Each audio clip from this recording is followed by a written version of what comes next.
In Joshua chapter 9, we encounter a group of people known as the Gibeonites.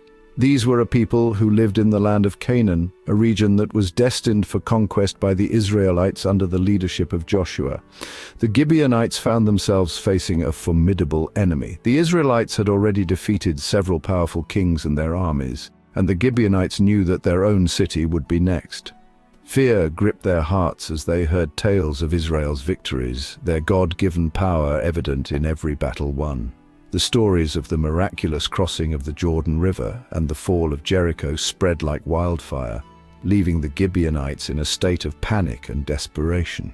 Unwilling to face annihilation, the Gibeonites devised a cunning plan, a deception so well crafted that it would catch even the astute Joshua off guard. They decided to disguise themselves as weary travelers from a distant land, hoping to trick the Israelites into making a peace treaty with them. They knew they couldn't defeat the Israelites in battle, so they opted for a different approach, one that played on the Israelites' sense of compassion and commitment to oaths. The Gibeonites donned worn-out clothes, carried old and cracked wineskins, and took moldy bread with them to complete their ruse. Their plan was to appear as if they had traveled from a far-off country seeking peace and protection from the mighty Israelites.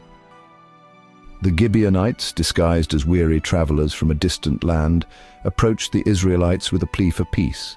Their clothes were tattered, their sandals worn, and their provisions seemingly depleted from a long and arduous journey. They claimed to have heard of the Israelites' God and their mighty deeds, expressing a desire to serve them. The Israelites, moved by their apparent sincerity and without consulting God, entered into a treaty with the Gibeonites, vowing to spare their lives. Soon, however, the Israelites discovered the deception. The Gibeonites were not from a far-off land, but were their close neighbors. The Israelites were furious, feeling tricked and outsmarted. Their initial instinct was to retaliate, to punish the Gibeonites for their deceit. However, they were bound by the oath they had sworn in the name of Yahweh, their covenant-keeping God.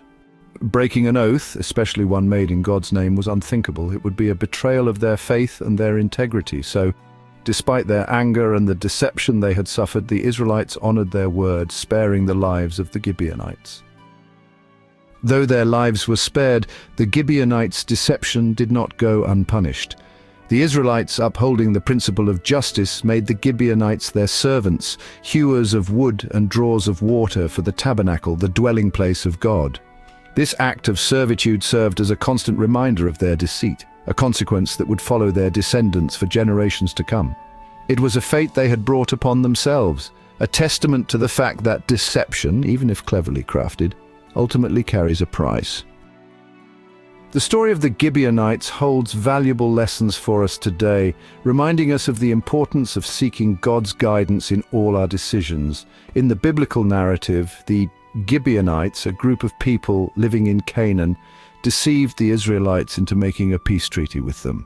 The Israelites, failing to consult God, were tricked into an alliance that had long-lasting consequences. The Israelites, though victorious in battle, stumbled in their dealings with the Gibeonites because they relied on their own judgment instead of seeking God's will. They were confident in their own understanding and did not pause to pray or seek divine direction. This oversight led to a binding agreement that they had to honor despite the deception. Their haste and lack of discernment led them into a situation that could have been avoided had they sought God's wisdom.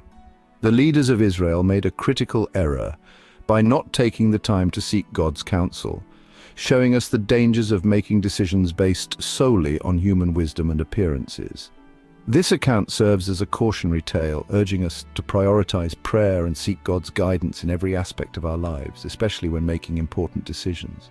It teaches us that no matter how clear a situation may seem, we should always turn to God for guidance. By doing so, we can avoid pitfalls and make choices that align with His will, ensuring a path that is blessed and directed by divine wisdom. This chapter delves into the profound lessons left behind by the Gibeonites, a people whose story is etched deeply in the annals of biblical history. The legacy of the Gibeonites serves as a timeless reminder of the consequences of deception. Their tale is not just a historical account, but a moral lesson that transcends time and culture. Though their cunning plan initially seemed successful, it ultimately led to their subjugation. They approached the Israelites with worn-out sacks and moldy bread, pretending to be from a distant land, seeking a treaty. They traded their freedom for survival, becoming servants instead of equals. Their deception bought them safety, but at the cost of their autonomy and dignity. Their story reminds us that honesty and integrity are far more valuable than deceit, even when the latter appears to offer a shortcut or an advantage. The Gibeonites' choice serves as a cautionary tale about the long-term consequences of dishonest actions. The Gibeonites' tale, etched in the annals of biblical history, continues to resonate today, urging us to choose the path of truth and righteousness, knowing that God honors those who honor him. Their story is a beacon, guiding us to uphold values of honesty and integrity in our own lives, reminding us that the path of truth, though sometimes harder, is always the most rewarding. Are you ready for the next chapter? Just click here to go straight to it.